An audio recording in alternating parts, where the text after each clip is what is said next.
এই আন্ডার-19 দলটা নিয়ে আসলে আপনার পরিকল্পনা নেই, বিকজ আপনারা যখন আন্ডার-19 দল করেন মানে ওয়ার্ল্ড কাপের জন্য, since winning the world cup একটা পরিকল্পনা থাকে যে বিশ্বকাপ জিততেই হবে। আপনার পরিকল্পনা কি বিশ্বকাপ জিততেই হবে নাকি প্লেয়ার ডেভেলপ করতে হবে? না, এখানে আমি আমাদের প্রেসিডেন্ট এবং আমাদের জিডি চেয়ারম্যান দুজনের সঙ্গে যখন কথা বলি, আমাদের ওই জায়গাটায় আমরা খুব সিরিয়াসলি ডিসকাশন হয়, যেটা হলো প্লেয়ার তৈরিটা মেইন ফোকাস থাকবে।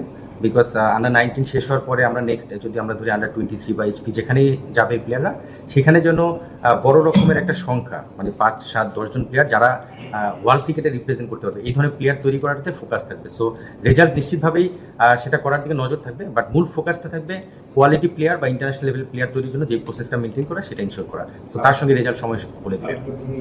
আসলে স্বপ্ন তো কোচিংয়ে থাকার অনেক আগে থেকেই ছিল, মানে সিলেক্টর হওয়ার আগেও কোচিংয়ে ছিলাম। আপনারা হয়তো জানেন যে আমি 2011-তে খেলা ছাড়ার পরেও 3 বছর প্রিমিয়ার লিগে কোচিং করেছি, ন্যাশনাল লিগে ফার্স্ট ক্লাস সিলেক্ট করছিলাম, তারপরে সিলেকশনে আসা 9 বছর জার্নি শেষ করে যখন অপরচুনিটি আসলো, স্পেশালি আমাদের ক্রিকেট বোর্ড যখন দেশি কোচদের প্রায়োরিটি দিচ্ছে বা ওইভাবে প্রমোট করছে, সেখান থেকে আমার এই স্বপ্নটা আবার নতুন করে জাগে যে আমি তাহলে কোচিংয়ে যেতে পারি। এবং সেই সুযোগটা যখন আসে, আমি ন্যাশনাল সিলেক্টর থাকা অবস্থায় কন্ট্রাক্ট শেষ হওয়ার আগে 1 বছর আগে বোর্ডের সঙ্গে কমিউনিকেশনের মাধ্যমে রিজাইন করি এবং তারপরে আন্ডার-17 করি। সো নিশ্চিতভাবেই একটা ভালো মুভ ছিল আমার লাইফে।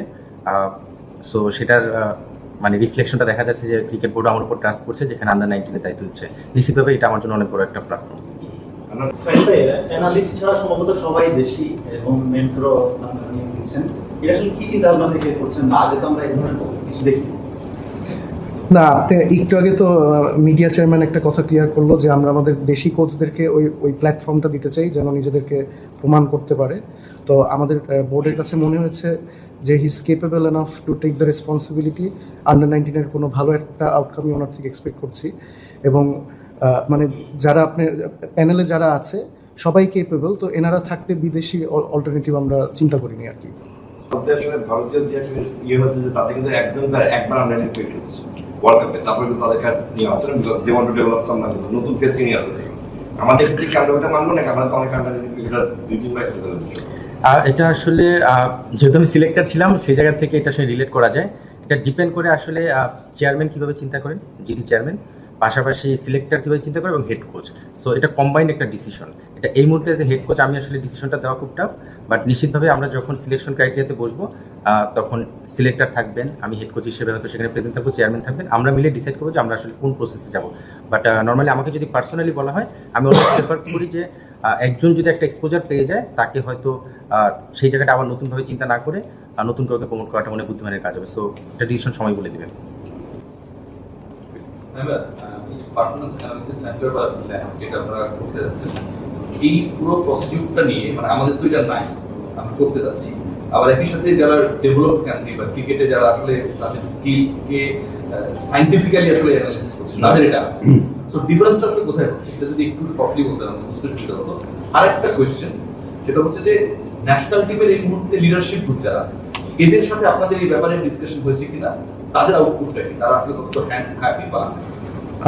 আমি এটার বিষয়ে আপনার আজকে থেকে আরও 1.5 বছর আগে শান্ত যখন ওয়ানডে ক্যাপ্টেন ছিল, শান্তর সাথে এটা নিয়ে অনেক ডিসকাশন হয়েছিল, আমার মানে ডিটেল ডিসকাশন হয়েছিল। কিছু প্লেয়ারদের সাথে কথা হয়েছিল, তাদের ফিডব্যাক ছিল এটা খুবই জরুরি, এটা আরও আগে হওয়া উচিত ছিল। এবং আমার সালাউদ্দিন ভাই সহ বিভিন্ন কোচ ইনক্লুডিং হান্নান ভাই যারা আপনার আমাদের প্যানেলে আছে জিডির আন্ডারে, অনেকের সাথে ডিসকাস করেই আপনার আমাদের এই জিনিসটা তৈরি করা।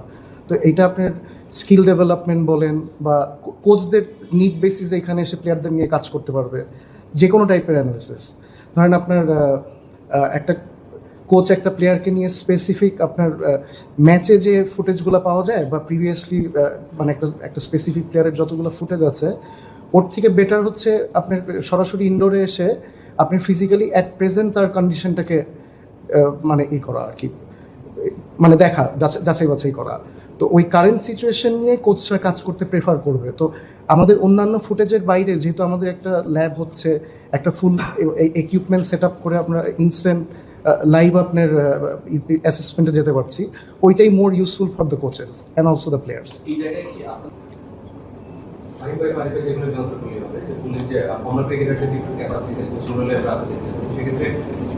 রফিক ভাই তাকে একটা রোল দেওয়া হয়েছিল যে একটা কিংস তিনি কাজ করতেন, এরপর প্রোটেস দেখা নেই, তাকে নিয়ে কোনো স্পেসিফিক প্ল্যান আছে কিনা বা এটা আমরা ওনাকে কোন জায়গায় ফিটিং করানো যায় এটা নিয়ে আমাদের ডিসকাশন হয়েছে। আমরা এটা খুব তাড়াতাড়ি ওনার সাথে কমিউনিকেট করে ওনাকে একটা অফার দিব। আপনারা কি মনে করেন কিনা যে কোচেস এডুকেশনটা ইজ মাচ মোর ইম্পর্টেন্ট, যদি আপনারা এই প্রসেসটায় অ্যানালিসিস সেন্টার বা ল্যাব যেটা করতে যাচ্ছেন সেটাকে ইমপ্লিমেন্ট সাকসেসফুলি করার ক্ষেত্রে, কারণ Right. যদি আপনার রুট লেভেলে কোচের ওই এডুকেশন বা ওরিয়েন্টেশনটা না থাকে প্রপারলি, যারা আসলে সে তো পিক করতে পারবে না, রাইট? আমরা আপনার একটা প্ল্যান নিয়েছি। আমাদের, আপনি জানেন নাভিদ নেওয়াজ এখনো আমাদের সাথে আছেন। তো নাভিদ নেওয়াজ আপনার ওনাকে আমরা দায়িত্ব দিব আন্ডার-23 যে কোনো একটা ক্রাইটেরিয়াতে, ওইটা আমরা ডিসিশন নিয়ে আপনাদেরকে জানাবো। পাশাপাশি ওনাকে আমরা গেম এডুকেশন একটা ডিপার্টমেন্ট ওপেন করে গেম এডুকেশনের দায়িত্বটা দিচ্ছি। উনি আইসিসির সার্টিফাইড এডুকেটর। সো আগামী মাসে আমাদের একটা এডুকেশন কোর্স হচ্ছে লেভেল 2, এবং ওই কোর্সটা শেষ হওয়ার পর থেকে নাভিদ নেওয়াজ নিজেই আপনার কোর্সগুলো করাবেন। আর আপনি সামনে যে নিয়োগগুলো, নতুন আপনার অ্যাপ্লিকেশনগুলো যে আমরা নিচ্ছি ডিস্ট্রিক্ট কোচদের জন্য, ওইখানে আপনার সবাইকে রিক্রুট করার পরে আমরা ফাস্ট ট্র্যাক করে লেভেল 1 তো হবেই, ওইটা তো প্রথমে করতেই হবে। আমরা ম্যাক্সিমাম 1 বছরের মধ্যে ফাস্ট ট্র্যাক করে সবাইকে লেভেল 2-তে নিয়ে আসার একটা প্ল্যান আছে। আমাদের কোনো স্কাউটিং টিম থাকবে কিনা? ধরেন যারা রেপুটেড ক্রিকেটার বা নাম যাদের ভালো ন্যাশনাল টিমে যারা খেলে, ওদের কোনো একটা সমস্যা এটা আমাদের চোখে পড়ে, আমরা বলতে পারি যে ওর এই ঝামেলাটা হচ্ছে, ওর অ্যাকশনটা নিয়ে প্রশ্ন করেছে। বাট অনেক ট্যালেন্টেড ক্রিকেটার যারা আসলে ইমার্জিং, যারা আসলে এই ঢাকা বেস না, যারা হয়তো একটা রুট লেভেলে আছে, রাঙ্গামাটিতে বা বগুড়ায় আছে, বাট ওই প্লেয়ারটাকে স্কাউটিং করে যদি পিক করা হয়, যেমন মুস্তাফিজের হাতের গরমটা কিন্তু একটু ডিফারেন্ট, পুরাই ধরনের মতো, যেটা থেকে অ্যাডভান্টেজ দেয়। সো এরকম অনেক কিছু তো আসলে আলটিমেটলি ট্যালেন্টেড ক্রিকেটাররা আছে, এদের পিক করার ক্ষেত্রে আপনাদের কোনো স্কাউটিং টিম থাকবে কিনা যে প্রপার অ্যানালিসিসের মাধ্যমে একে ন্যাশনাল লেভেলে কাজে লাগবে? আমাদের আপনার নেশন ওয়াইড একটা স্কাউটিং টিম সবসময় থাকে। তো স্কাউটিং টিমের মাধ্যমে আপনার ওই প্রেফারেন্সগুলো আপনার কোচদের কাছে যায়, ডিস্ট্রিক্ট কোচদের কাছে যায়, ডিস্ট্রিক্ট কোচ থেকে ডিভিশন কোচ সেন্ট্রালে আসে। তো এখন একটা ডিস্ট্রিক্ট কোচ যদি মনে করে, ডিস্ট্রিক্ট কোচ না ধরেন সেন্ট্রালের কোনো কোচের কাছে কোনো একটা প্লেয়ারের রেকমেন্ডেশন আসলো যে এই ছেলেটাকে একটু দেখেন, তো আমার মনে হয় এখানে আপনার টাইম স্লট চেক করে সবসময় একটা অ্যাপয়েন্টমেন্ট নিয়ে এসে যে কোনো প্লেয়ারের সাথে কাজ করতে পারে। প্ল্যানিং কি ছিল আমরা এরপর মানে প্ল্যানিং, মানে যেটা বোঝাতে চাচ্ছি, আপনার এটা বোর্ড অ্যাপ্রুভাল ছিল প্রায় 2 বছর আগে। সো মানে এটা জাস্ট ইমপ্লিমেন্ট করেনি আর কি প্রিভিয়াস বোর্ড। সো এটা এখন সুযোগ পেয়েছি, তাড়াতাড়ি করে ফেললাম, এই আর কি। আর কতটুকু আসলে এক্সপেন্ডিচার যাচ্ছে আপনি সবকিছু মিলে সাজানো? এইটা আপনার 65-এর মতো, 65 lakhs। কিন্তু যদি এনলাইন করেন যে এই ডেটা অ্যানালাইসিসের পেছনে বা এই ডেটা তৈরি করার পেছনে কয়দিন ধরে আপনাদের হোমওয়ার্ক করতে হয়েছে, আর একটা সুফলটা আপনারা কিভাবে পেতে পারেন? এটার টেকনিক্যাল অ্যাসপেক্টগুলো যদি সন্দীপ কুমার বলেন এটা বেটার, বাট এটার পরিকল্পনা বেশ কয়েকদিন ধরে চলছে। যদিও এটা লঞ্চ করতে আমাদের একটু সময় লেগে গেছে, বাট ইভেন্চুয়ালি এটা আজকে হচ্ছে। তো কতদিনের হোমওয়ার্কের পরে 2.5 বছর প্রায়। আগে বলে যেগুলো করে গেছেন সেটা রিফ্লেকশনটা না, মানে এটা অ্যাপ্রুভাল ছিল প্রায় 2 বছর আগে, বাট এটা করা হয়নি আর কি। একটা ব্যাপার,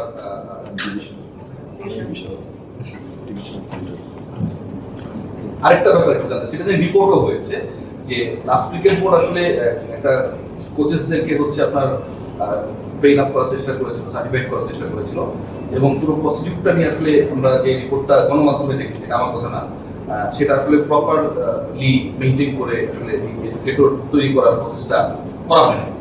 এই ব্যাপারে একটু যদি ক্রিকেট বোর্ডের ক্লিয়ার অবস্থানটা জানতে পারতাম। আর দ্বিতীয় যেটা, যদি এটা না হয়ে থাকে সত্যি সত্যি, তাহলে যারা সার্টিফাইড হলেন এবং সার্টিফিকেট নিয়ে সুন্দর করে হাসিতে চলে গেলেন এখান থেকে ওই সময়টায়, তাদের আসলে সার্টিফিকেটের ভ্যালুটা কি হবে? ওটা কি আবার আপনারা রিভ্যালুয়েট করবেন কিনা? আচ্ছা, আপনার হান্নান ভাই ওই কোর্সটাতে নিজেও পার্টিসিপেট করেছিলেন। আমাদের কাছে কিছু অবজারভেশন এসেছে। তো মানে লেভেল 3 করতে গেলে কিছু ক্রাইটেরিয়া মেনটেন করতে হয়। যেমন আপনার একটা ফার্স্ট ক্লাস টিমের সাথে কয়েক বছর কাজ করার অভিজ্ঞতা থাকতে হয়, এই ধরনের বিভিন্ন ক্রাইটেরিয়া আছে। তো আমাদের অবজারভেশনে আসছে এই ক্রাইটেরিয়াগুলো মেনটেন না করে কোর্সটা পার্টিসিপেট করতে অ্যালাউ করতে দেওয়া হয়েছে। সো আমাদের যে আইসিসি লেভেল 3 এডুকেটরটা আসবে, বিনোদ দাস, আগামী মাসে আসছে জুলাইতে, ওনাকে দিয়ে আমরা একটা রিভিউ করাবো, ওনার রেকমেন্ডেশন নিব, তারপরে সিদ্ধান্ত নিব যে পরবর্তী স্টেপ কি নেওয়া উচিত। ওটা আপাতত হেডলাইন হলো না, এখন তো সার্টিফিকেট তো পেয়ে গেছে, দে আর লেভেল 3 কোচেস। রিভিউ করার পর আমরা রেকমেন্ডেশনটা নিয়ে বোর্ডে ডিসকাস করবো। আমি কোনো হান্নান কে নিয়ে সেটা কিন্তু ক্লাবটা বিভিন্ন জায়গায় সম্পৃক্ত আছে এখন যদি আন্ডার কোচে আসছেন যে কি সামনে ক্লাব বা বিপিএল সে জায়গায় থাকবেন কিনা বিকজ সেখানে একটা কনফ্লিক্টও কিন্তু ব্যাপার আছে। আমাদের নর্মাল পলিসি যেটা আপনার আমাদের বিসিবির কন্ট্রাক্টেড কোচ যারা আপনার যে বিপিএল বা ঢাকা প্রিমিয়ার লিগ যে কোনো একটা করতে পারে, সো নিয়মটা সেমই থাকবে। বাট যদি আপনার মানে কোনো টুর্নামেন্টের সাথে কনফ্লিক্ট হয় তাহলে প্রায়োরিটি হচ্ছে under 19। Any cameras will you use? So you can use n number of cameras to this. But it's all about what kind of. Basically, we're trying to do it with the 4 cameras, so different angles. So we can adjust the cameras according to the angles. So whatever the coach wants to have a clear view of the, maybe it's a shoulder, maybe it's a pivot of the top of the angle, whatever we can adjust the camera according to that. So 4 camera you want to do. Yeah. Question to Mr. Shandip. Could you please enlighten us regarding the total operation? This analysis center is going to help all the coaches and the players. That's what that it does. And what we're going to trying to achieve is, so once the player gets in, say it's an under 14 guy coming in, and there's no analysis done on him. So we put him in the analysis and then correct his techniques, because to correct somebody's technique later in around 16 or 18, it's pretty difficult, especially for the fast bowlers. So we're trying to achieve something where we can give them the right technique analysis in the group when they start the age level crickets and things like that, to make the pace, enhance the pace, and then the mappings and all the aspects, same like the batting, the bat swings and other things, body work, weight transfers and everything. So these things can be achieved through that. So where coaches can also get sort of footages and things like that, where we can compare it later when he's getting out of form or something. So we can compare it later with this comparison between what he has done in the last 3 months and what has been achieved in the last 3 months. So there will be a comparative video screen that will be giving you with the technique analysis and things like that. সব ধরনের খেলার খবর পেতে subscribe করুন, সঙ্গে থাকুন খেলার পাতার।